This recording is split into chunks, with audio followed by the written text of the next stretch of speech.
Hello and welcome to MMI701, the online version of the course Multimedia Signal Processing. This week we will continue talking about frequency domain analysis of signals, and we will continue from where we left off last week with discrete time aperiodic signals. As with aperiodic signals, in the continuous time we will use Fourier transforms, but this time we're going to use discrete time Fourier transform, which is obtained by multiplying each sample of our signal, a discrete time aperiodic signal, by e to the power minus j omega n and summing the result over all n. And if you want to get the inverse of this transform, we just multiply the DTFT, or discrete Fourier transform, of our signal by e to the power j omega n and integrate it over all radial frequencies between minus pi and pi and scale by 1 over 2 pi. So discrete time Fourier transform, also known as DTFT, is the analysis equation, and IDTFT, which is inverse discrete time Fourier transform, is the synthesis equation. One important property of discrete time Fourier transform is that it is 2 pi periodic. That is, if you want to express the DTFT of the signal x of n as x of omega, then x of omega is equal to x of omega plus 2 pi k. That means it is 2 pi periodic.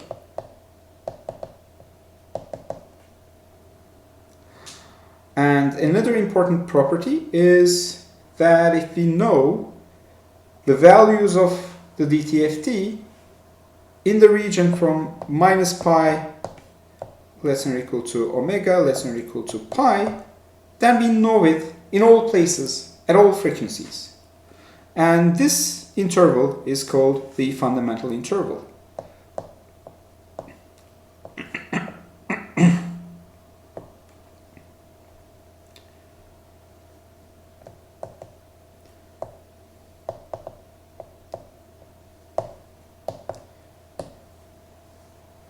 Okay, so let's consider a simple signal which looks like this, a staircase shaped signal like this, and let's try to obtain the discrete time Fourier transform. Now let's just correct some of the stuff in here. The time indices are not correct, so it's going to start from 0. So this is 1, 3, 5, 7, 9, 11, 13, and this is the time index n, and this is our signal x of n. So the question here is, what would be a good way to calculate x of omega? Now, we can always calculate it directly, right? So we can just write all of the samples one by one. It's going to give us a series in e to the power minus j omega n, which is fine. But can we possibly do something better than that? Again, this is just one way of doing this, so you may find other ways, but I'm going to show you one way of doing that. So let's define a rectangular pulse. Let's call it rect n of n, and that is 1 when n is between 0 and capital N, and it is 0 otherwise.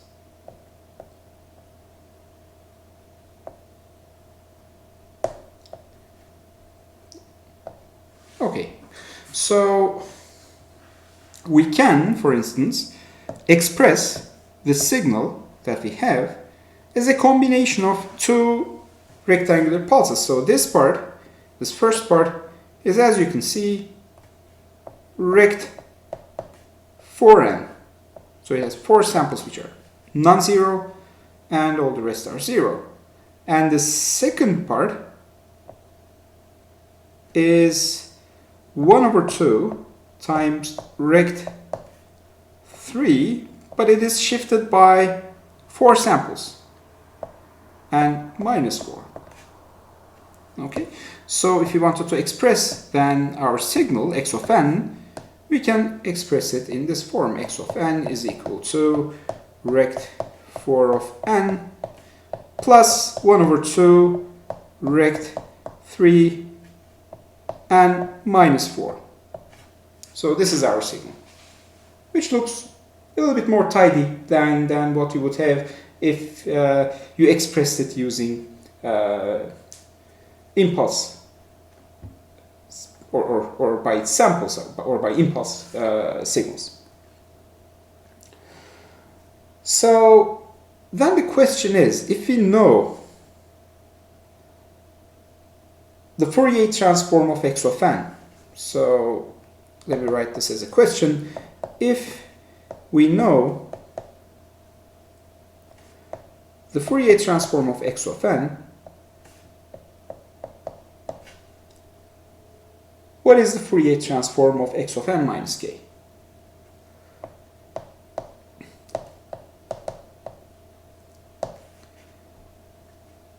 dTft of x n minus k.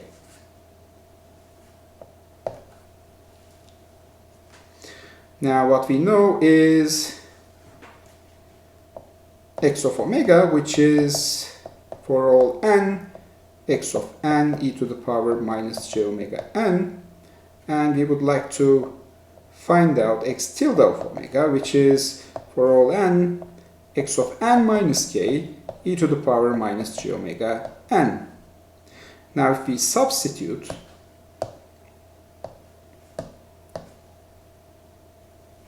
so let's substitute p for n minus k, which means we're going to have n equals to p plus k. And let's write this dTft in that form.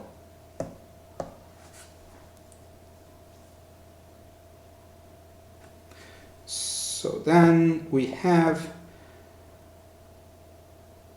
now remember that our summation limits are from minus infinity to infinity. So if we substitute p equals to n minus k, since n is small anyway, we can just substitute p for our index as well, which means we have x of p e to the power minus j omega, but this time we're going to write p plus k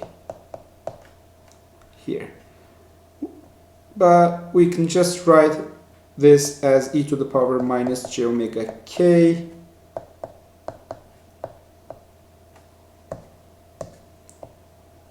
xp e to the power minus j omega p. But we can easily identify the second part as being x of omega, which means if we delay a signal by k samples, that is equal to multiplying its dTft by e to the power minus j omega k. Okay, so that we now know.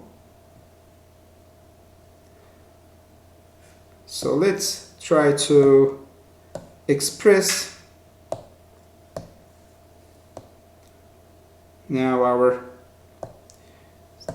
signal in the frequency domain. So we'll try to get the dTft of our signal. So let's have a look. I'm going to use red. Yeah, so let's try to find out the dTft of rect, the rectangular pulse. So our 4 of omega, or let's parameterize. It doesn't have to be n, 4. So our n of omega is equal to, we know that it has values which are non-zero only for n from 0 to n minus 1, that is n samples, e to the power minus j omega n, and that is equal to 1 minus e to the power minus j omega capital N over 1 minus e to the power minus j omega. So this is directly from the series expansion. then what we do know is x of omega is equal to R4 of omega plus 1 over 2 e to the power minus j omega 4, or j4 omega if you like.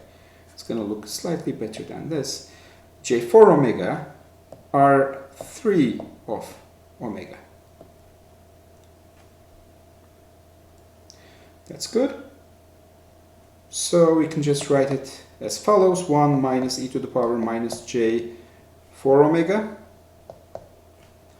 over 1 minus e to the power minus j omega plus 1 over 2 e to the power minus j 4 omega 1 minus e to the power minus j 3 omega over 1 minus e to the power minus j omega. So this is the DTFT of our signal. Now, here's the catch. I mean, this is one way, obviously, but we can easily express the whole thing in a slightly different way. So let's let's try that. Say, for instance, we could have used. I'm just going to write it as alternatively.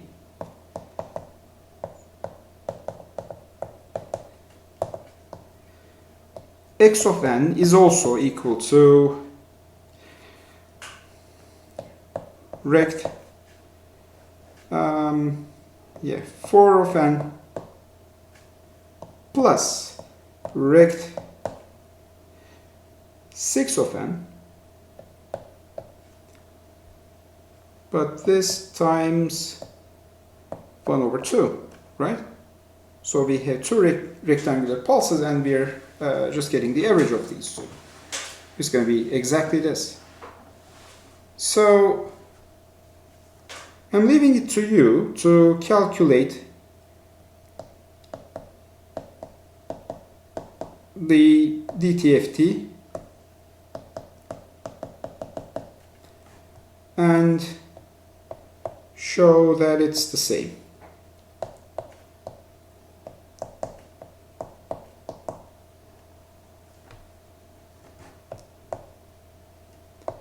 With what we have below.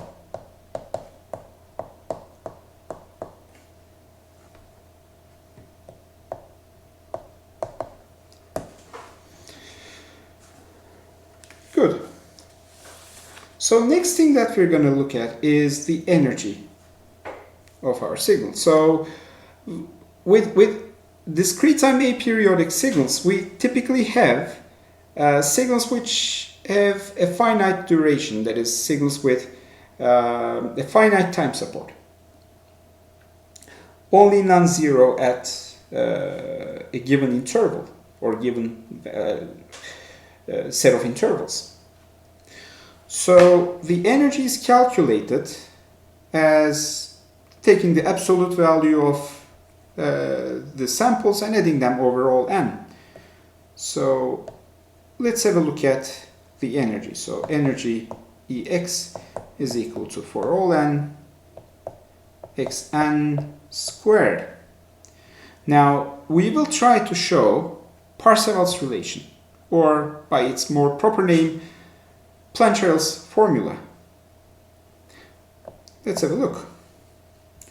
We have, for all n, let's assume that x of n is complex. It doesn't have to be. If it's real, we could still use the same formulation anyway. So x of n, x conjugate of n, and we will use the inverse discrete Fourier transform of x conjugate of n. So that is, let's write it this way: x of n 1 over 2 pi from minus pi to pi x conjugate of omega e to the power, so we're going to get the conjugate of the second part as well, so that is minus j omega n d omega. So let's switch the positions of sum and integral and obtain from minus pi to pi 1 over 2 pi x conjugate of omega and we're going to put things together for all n x of n e to the power minus j omega n d omega. But we know that this part is x of omega, so we have 1 over 2 pi from minus pi to pi x omega conjugate x omega t omega, which is the same as 1 over 2 pi x omega squared d omega.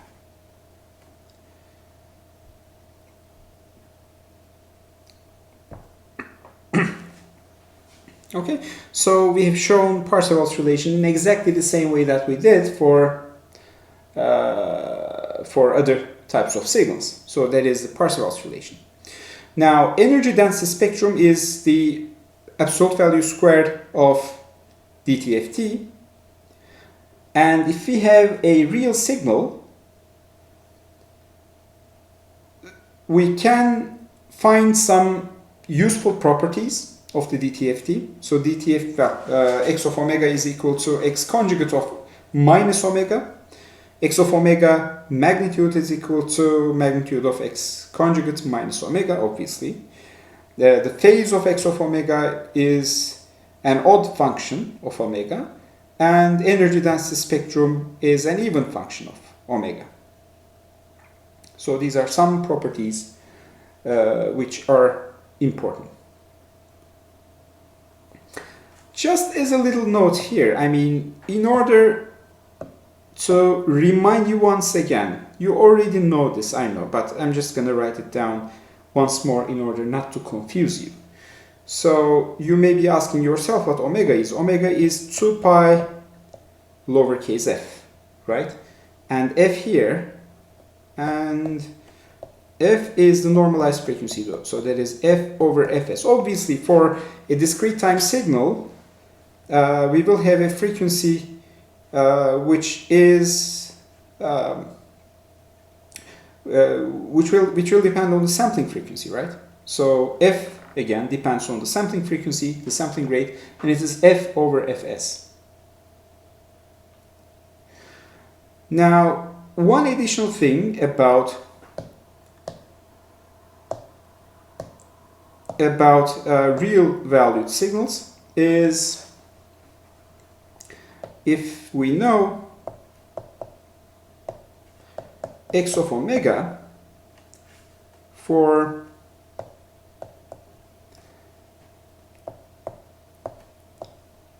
in the interval 0 to pi, then we can find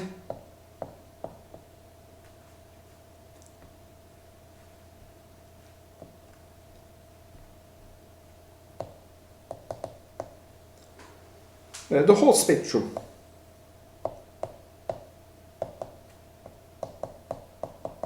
Because of these properties which I've outlined.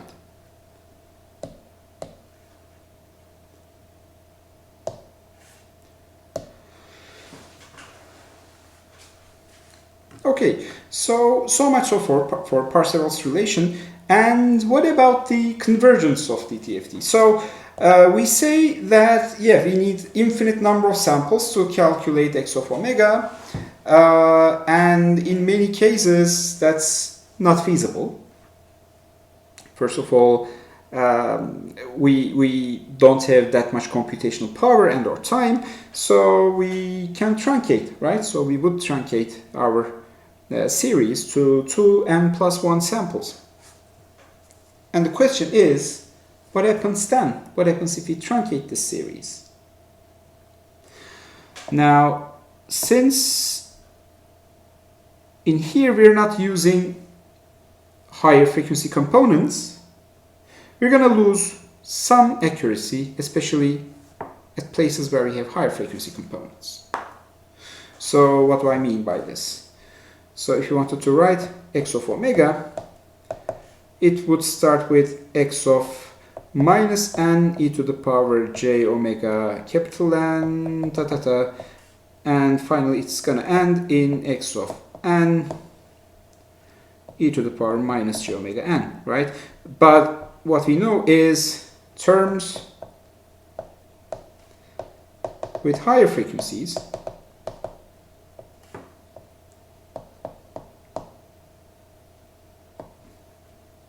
such as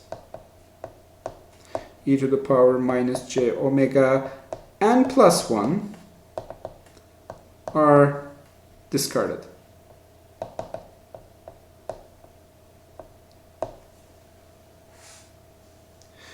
Now I'm going to write a more formal definition for what I mean by convergence.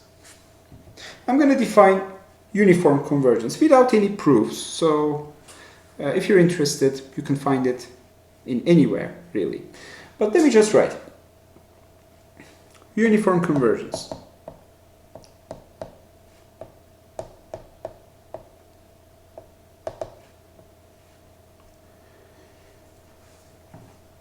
For the truncated series, if we let capital N approach infinity, we would want the upper bound over all omega, the supremum over all omega, of the absolute error between x of omega and xn of omega, that is the truncated version, to be 0. So that is uniform convergence. So as you increase the number of terms you use, the upper bound of the error gets lower and lower.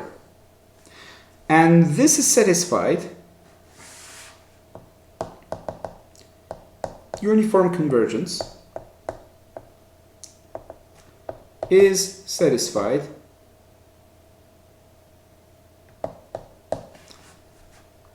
if x is absolutely summable, that is, for all n, absolute value of x of n is less than infinity. So that is the condition. In other words, x of n is an L1 signal.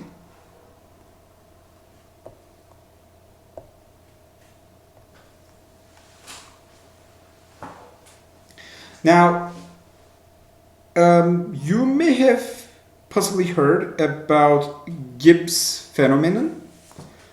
In the next example, we're going to have a look at what happens when we eliminate terms, or when we truncate our series at different n. So let's say that we have a real spectrum, an ideal spectrum, which looks like this, like a box, like a head, and this is the radial frequency axis. It is radians over second, radians over sample, and this is pi, this is minus pi, and we have some cutoff frequency minus omega c. It looks like pi over 2, but doesn't matter too much. This is omega c. So our spectrum x of omega is 1 in that region, from minus omega c to omega c, and 0 otherwise.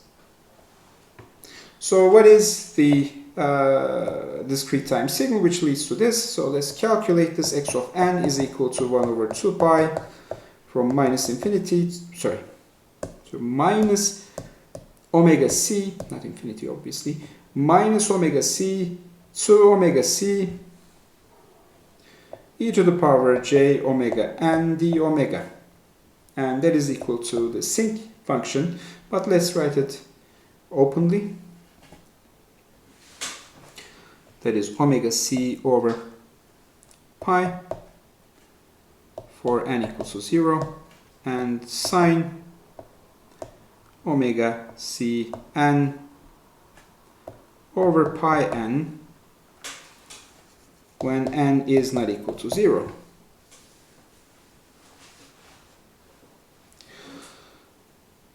So if you want to write the truncated series,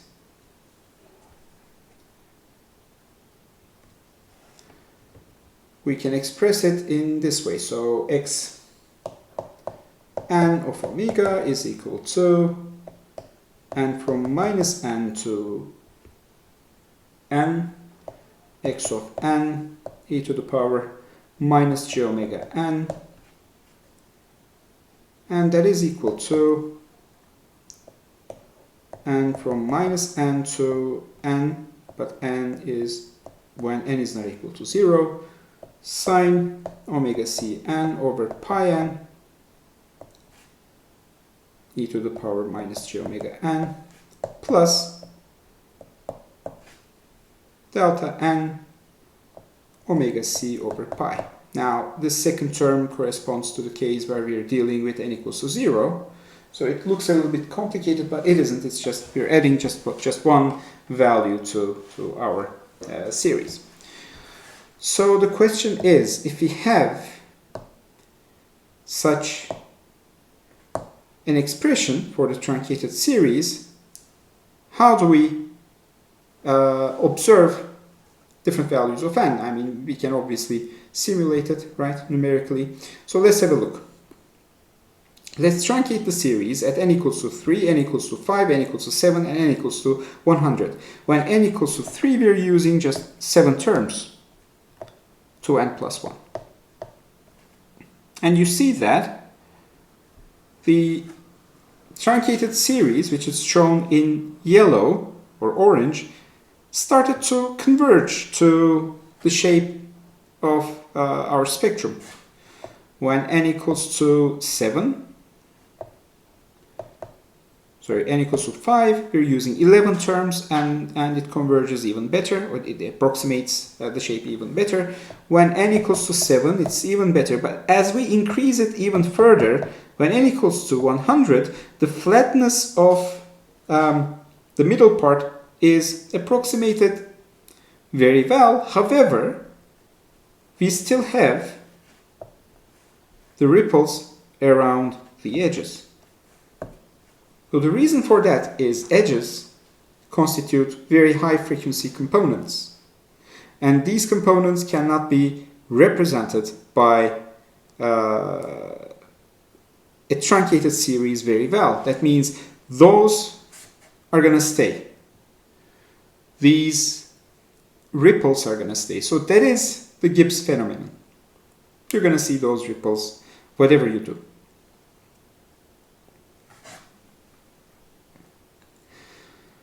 Alright, so let's talk a little bit about the relation between the Fourier transform and the Z transform. Now, we talked about the Z transform. The direct Z transform is given as this: x of z equals to n from minus infinity to infinity x of n, z of z to the power minus n. We give a region of convergence. In this case, it's a ring between R1 and R2. And z is some complex exponential function with some radius and some phase. Now, if we substitute for theta, if we use omega, we have z equals to r e to the power j omega, as in here. And if we substitute z equals to r e to the j omega in our direct z transform, we end up with an expression which looks peculiarly like the z transform, except we have r to the power minus n. Depending on the value of r, this is gonna decay, or it's gonna increase. But if r is exactly 1, then x of z evaluated at e to the power j omega is exactly dtft. But here is the catch. This holds only if the underlying z transform converges. So this holds only if the underlying z transform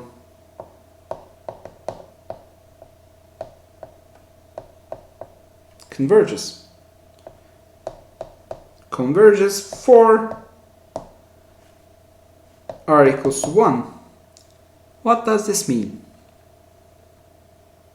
This means the region of convergence should include a circle which has a radius 1. That circle we call as the unit circle. So the unit circle should be in the region of convergence of the Z transform.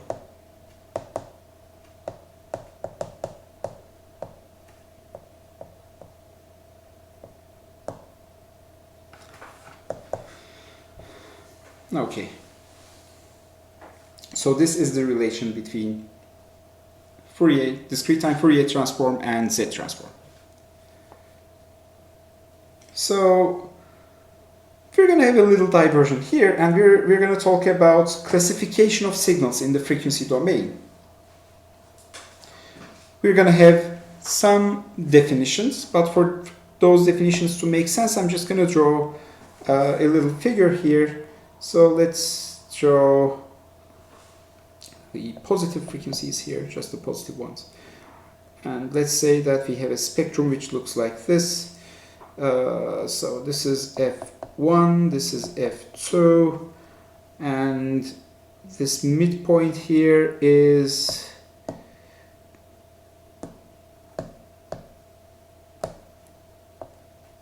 F1 plus F2 over 2, that's the center frequency, and this is called the bandwidth B, which is equal to F2 minus F1. And this obviously is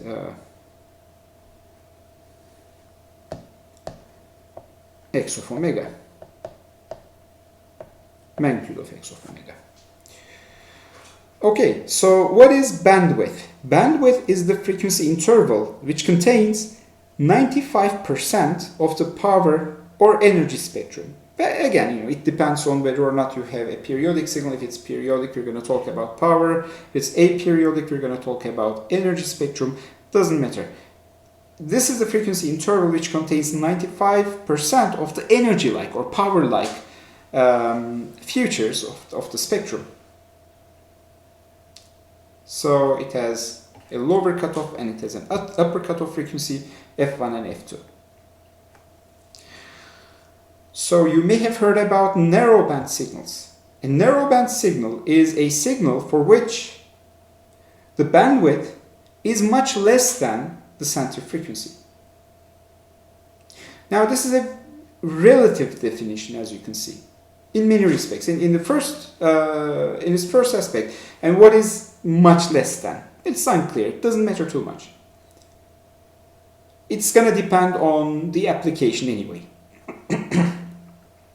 But one thing is clear. When you have a low frequency signal, or a signal which has its bandwidth around lower frequencies,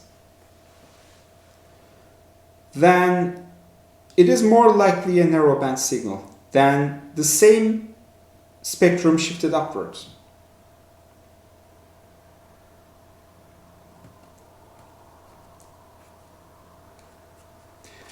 Okay, so I think I wasn't absolutely clear on this, so let me just draw and explain what I mean. So let's say we have a bandwidth which looks like this, or maybe I'm just going to draw it here. So let's say this is F2, F1, and we shift it here. So F2 plus delta F, F1 plus delta F. So the bandwidths are the same. It's F1 minus F2 in both cases. Here the center frequency of this one is Fc, and this one is Fc plus delta F, which means for the same bandwidth, the definition of narrowband signal is going to depend on the center frequency, where the center frequency is. when the center frequency is small, you're not going to have a narrowband signal. For low frequencies, you're then less likely to have a narrowband signal. For high frequencies, you're more likely to have a narrowband signal for the same bandwidth. Okay, band-limited signal is a signal for which the spectrum is zero outside the given band. So if you want to show it here, apart from the band that is between F1 and F2, if the spectrum is zero, then we have an ideally band-limited signal. Now, please make the distinction between ideally band-limited and band-limited. So when you call a signal band-limited or effectively band-limited, that means it has most of its energy within its passband. But if it's ideally band-limited, then it has to be zero outside its bandwidth.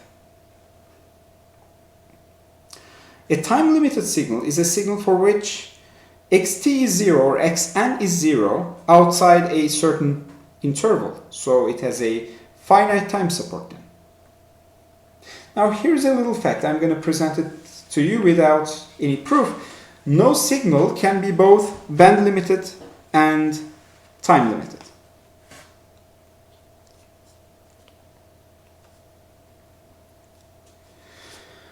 So let's talk a little bit about symmetry properties of the Fourier transform. Let's say we have a signal x of n equals to xr of n plus jxi of n, where both xr of n and xi of n are real valued, and we can also have the DTFT of the signal.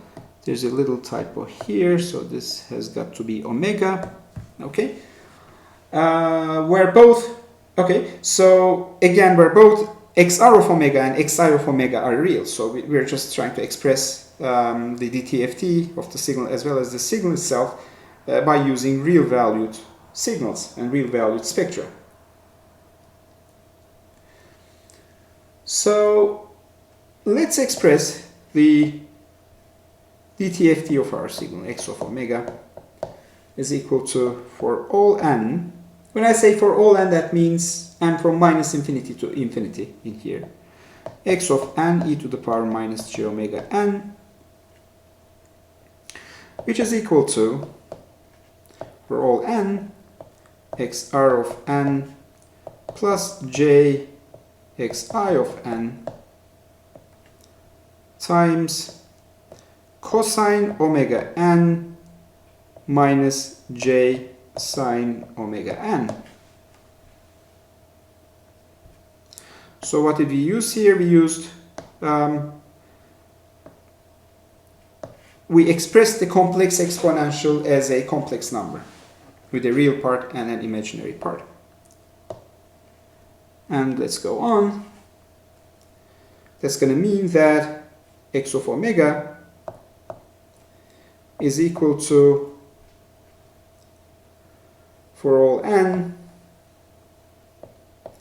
xr of n cosine omega n plus x imaginary of n sine omega n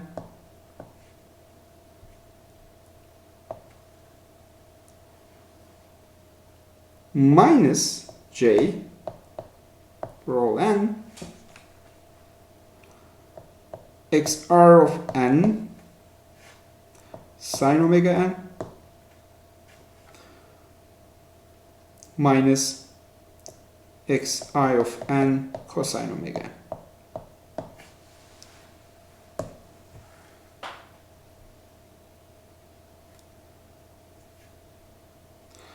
That means we have effectively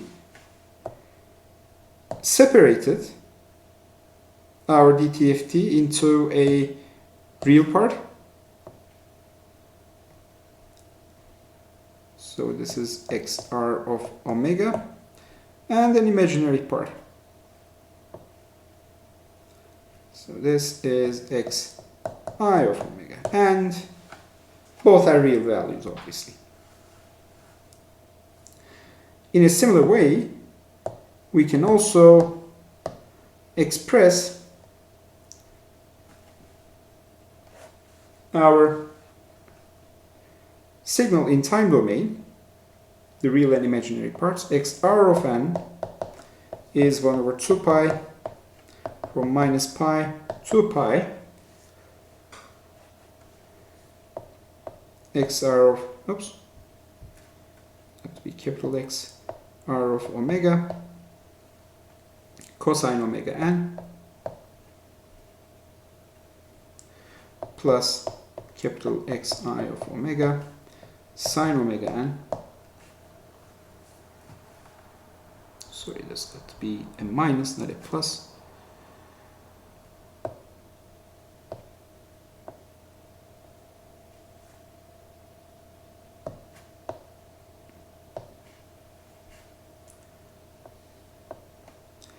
Minus x imaginary of omega sine omega n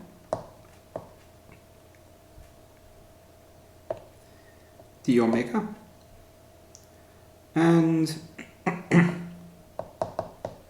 xi of n is 1 over 2 pi from minus pi to pi xr of omega sine omega n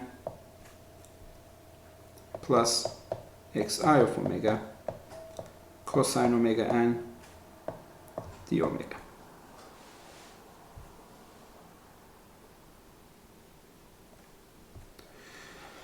Okay, so based on these relations, we can find some interesting properties.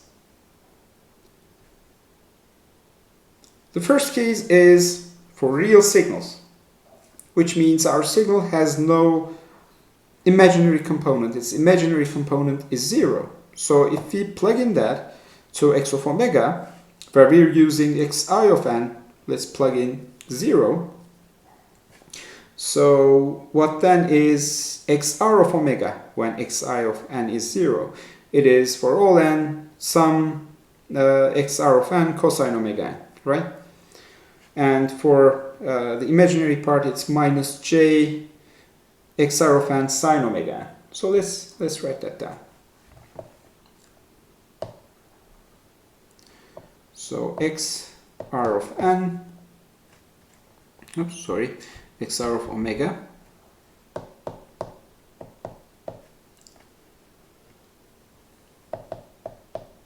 for all n, xr of n cosine omega n, and xi of omega is for all n, xi of n sine omega n. It's not xi of n, obviously xi of n is 0, xr of n sine omega n. And there's a minus here because we have just factored it out as that.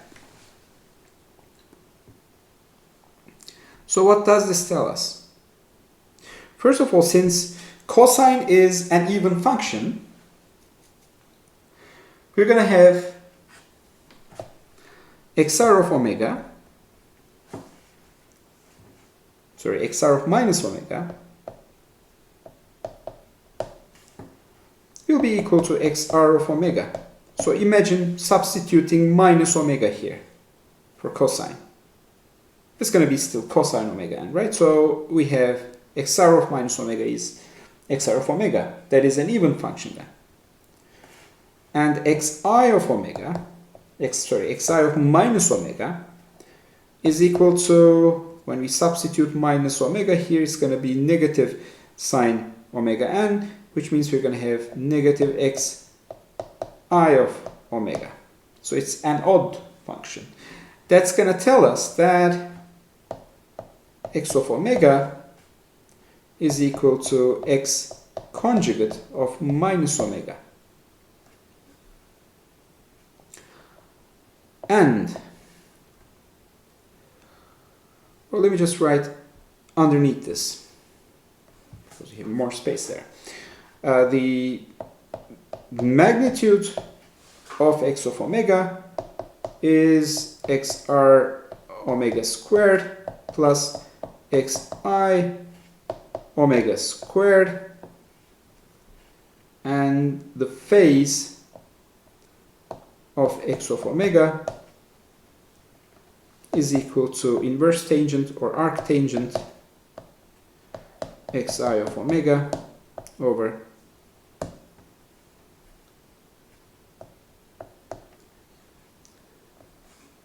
xr of omega.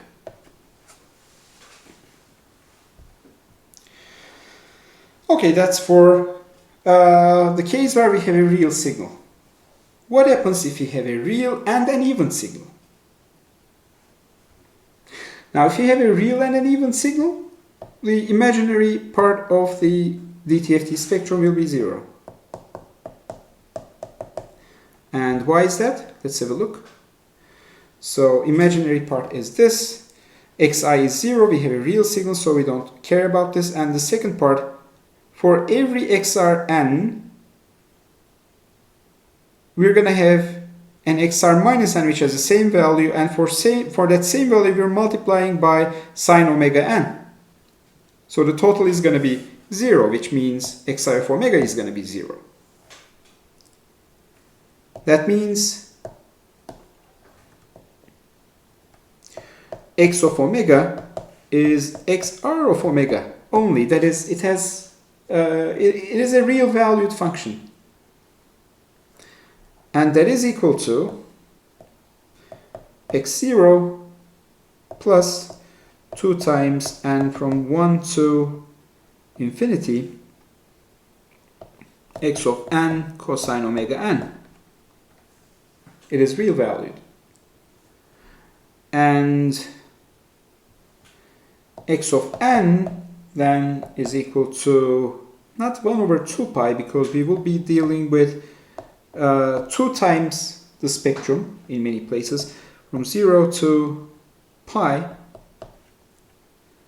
xr of omega cosine omega n d omega. This is for a real and even signal.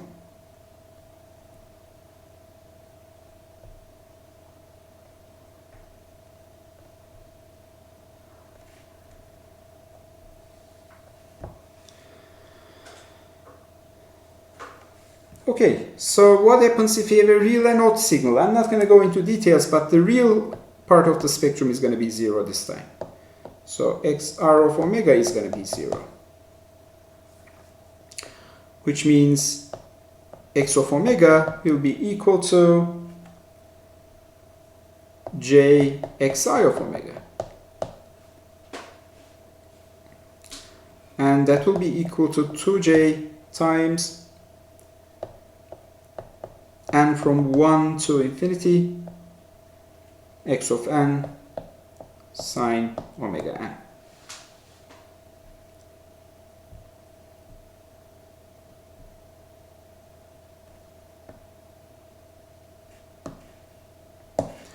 Okay, and if you wanted to calculate, if you wanted to express x of n,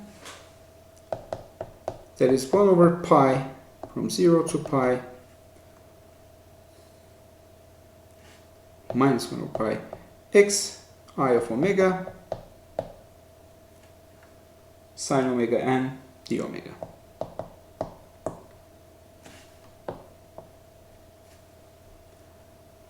It's got to be minus j actually. Okay. Oh, I'm sorry. It's not minus j. We're still dealing with a real signal. Sorry. So yeah, I need to.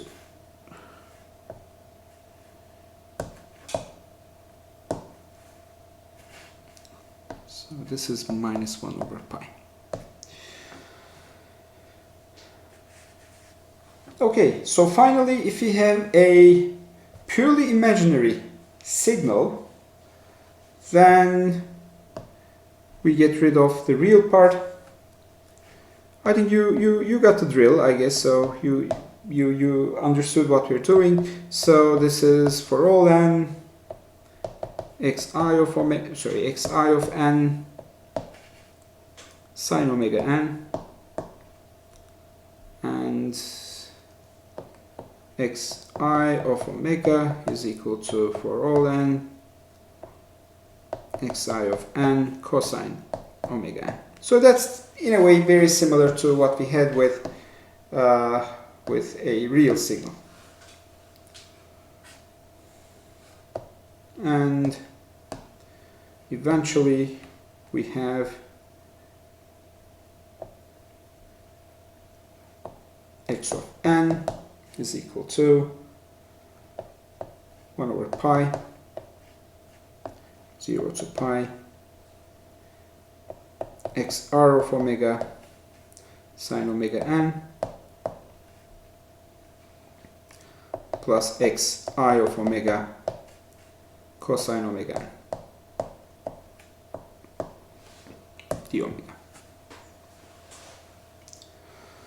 So we're going to see later that these properties will be very useful when we start talking about filter design. We will use those properties when we're designing linear phase filters and Hilbert transformers, and the way that these symmetry properties allow us to not deal with complex numbers in general gives us great flexibility when designing especially linear phase FIR filters. So let's have a look at an example, a very simple example. This is a, what is this? This is a real valued even signal. So let's just write the axis names. This is x of n. Okay, so let's write the DTFT directly. There's x0 plus x1 e to the power minus j omega plus x minus 1 e to the power j omega, and that is equal to x0 is 2 plus e to the minus power minus j omega plus e to the power j omega, but these two add up to become 2 cosine omega. So we have 2 plus 2 cosine omega as the DTFT, which itself is an even function.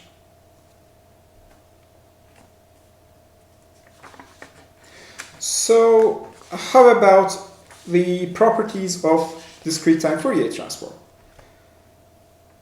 The first property we have already used, but let me just first define what these are. So we have two signals x1 of n, which has a discrete time Fourier transform of x1 of omega, and we have x2 of n, which has a discrete time Fourier transform of x2 of omega.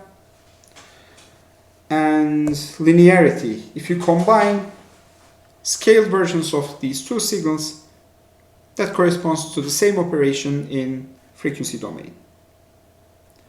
So we have already used this property in our first example. Time shift, again we have shown that, but let me just show it again. So we have x of n minus k, so we're shifting our signal in time. That corresponds to multiplication by e to the power minus j omega k in frequency domain. So let's show that it indeed is the case. So for all n, x of n minus k, e to the power minus j omega n, and let's substitute p equals to n minus k, which is going to make this for all p, xp, e to the power minus j omega p e to the power minus j omega k, which is equal to x1 of omega, or x of omega, because we used x of omega e to the power minus j omega k. That was easy, but we showed that before. Convolution. So we have two signals, we're convolving them in time domain. That corresponds to multiplication in frequency domain. That's a very, very useful property that is used in system design, system analysis. Pretty much everything you can use this property. It is very useful. So let's have a look. Let's define a new signal y of n, which is x1 of n convolved with x2 of n.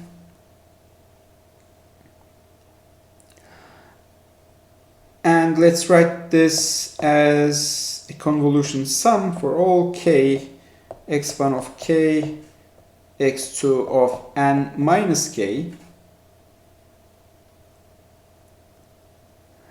And let's express the dTFT y of omega is equal to, for all n, we're going to sum y of n, which is x1 of k, x2 of n minus k, and we're going to multiply that with e to the power minus j omega n and sum that. So let's switch the orders of these summation terms. So let's use this x1 of k and for all n, x2 of n minus k, e to the power minus j omega n. But this is the Fourier transform. The second part is the Fourier transform of x2 of omega multiplied by e to the power minus j omega k. That means we have x2 of omega times, for all n, x1 of k, e to the power minus j omega k. And this part again is x1 of omega, which shows that convolution translates to multiplication in time in frequency domain. Correlation, that is, well, obviously linked to convolution. So let's try and make sense of it. So here is the cross correlation sequence of x1 and x2. You may remember that we can express it as the convolution of x1 of m with x2 of minus m, time reverse version of x2, right? So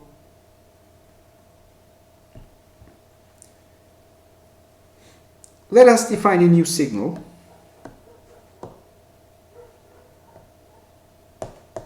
Let us define x3 of n, which is x2 of minus n. In this case, our x1, x2 of m will be equal to x1 of m convolved with x3 of m, which has the dTFT of x1 of omega times x3 of omega by the convolution property. So what then is x3 of omega, the time inverted version of x2? So x3 of omega is equal to, for all n, x2 of minus n times e to the power minus j omega n, and we can change the sign of minus n from minus to plus. That means changing the n's everywhere, but since our summation bounds are from minus infinity to infinity, it doesn't change. So we're going to have, for all n, x2 of n, e to the power j omega n. We just switch the sign of n, and that is equal to x2 of minus omega. I hope that you can see this. I mean, if we substitute minus omega to any dTFT, it's going to be x2 minus omega. That's just how functions work. So then we have x1 of omega times x2 of minus omega. The Wiener-Khinchin theorem is just the application of the correlation property to the case where we have x1 equals to x2 equals to x. So it is related to autocorrelation. And then we have frequency shift. If we multiply a signal in time domain by a complex exponential e to the power j omega 0, and it's going to shift its spectrum by omega 0. How can we show this? It is simple. Let's just express x tilde of omega as the Fourier transform of the left hand side. So for all n we have e to the power j omega 0 n x of n e to the power minus j omega n, that is equal to, for all n, x of n e to the power minus j omega minus omega 0 n, which is equal to x of omega minus omega 0. Now frequency shift is by itself relevant, especially in theoretical analysis of systems, as long as you have real valued signals, but it is also linked to modulation. So if you multiply a time domain signal by cosine omega 0 n, that corresponds to creating two copies of the spectrum shifted to negative omega 0 and positive omega 0. So we're shifting the center frequency in both sides. And how this happens is like this. So we have cosine omega 0 n equals to 1 over 2 e to the power j omega 0 n plus e to the power minus j omega 0 n. And then we use the frequency shift property. Parseval's theorem, now it's not Plancher's formula, it's actually Parseval's theorem. We have two different signals, so we're looking at this multiplication, this projection in a way of x1 over x2. So let's have a look at how we obtain this result in here. It is quite simple actually. So what we do is we write x1 of n this time as x1 of omega's inverse discrete time Fourier transform, and then we have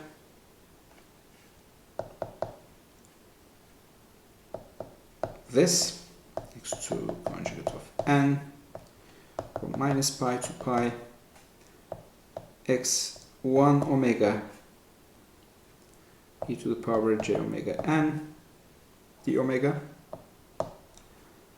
Then what follows is, I'm not going to show it because it's started to get boring really.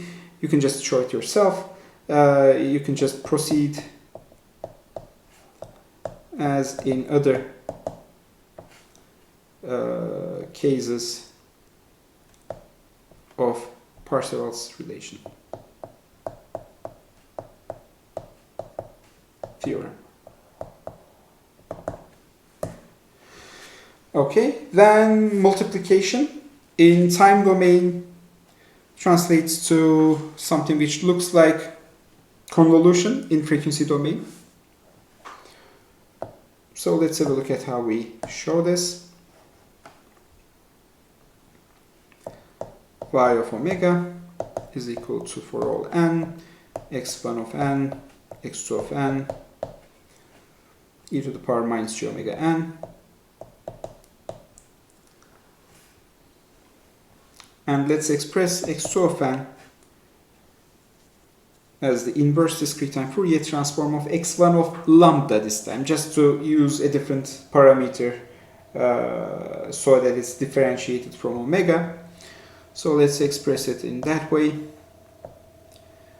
x1 of n times 1 over 2 pi from minus pi to pi x2 of omega sorry, we said that it's going to be x of lambda e to the power j lambda n d lambda.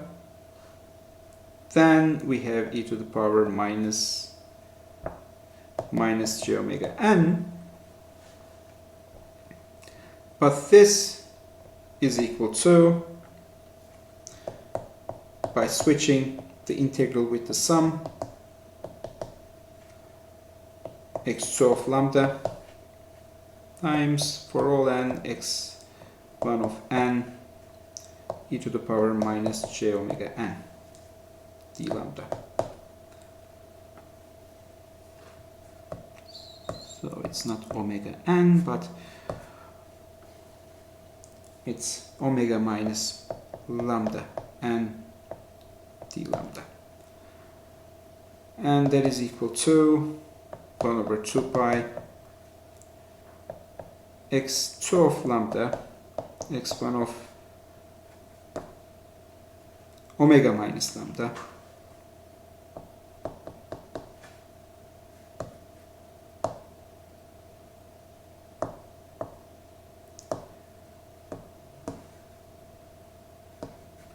d lambda, and that is from minus pi to pi.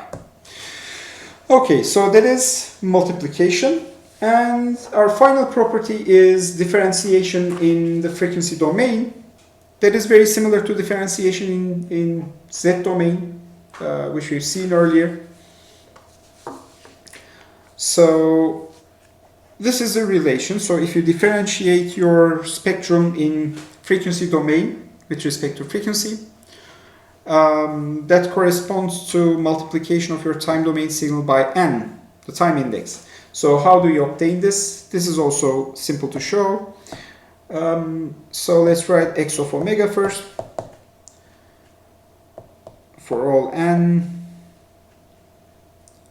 xn e to the power minus j omega n. And let's get the partial derivative of x with respect to omega. That's going to be minus jn times xn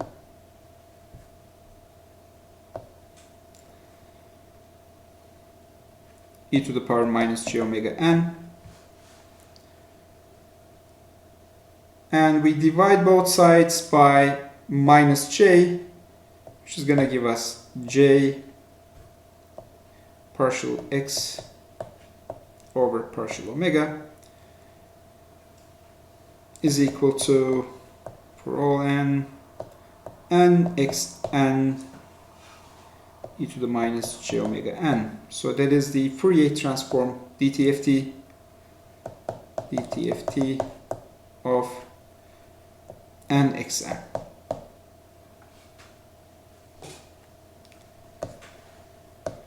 So far so good. We've seen many different properties. There are some other properties as well, which I'm not going to talk about. But we would like to give a summary. So let's have a look. If we have a continuous time signal, and if it's periodic, then the way you analyze that signal by using Fourier-based methods is via Fourier series. If you have a discrete time signal which is periodic, you're going to use discrete time Fourier series. If you have a continuous time which is aperiodic, you're going to use the Fourier transform. And if you have a discrete time signal which is aperiodic, you're going to use the discrete time Fourier transform. So that is the summary. Now the thing is, we typically deal with discrete time aperiodic signals. And DTFT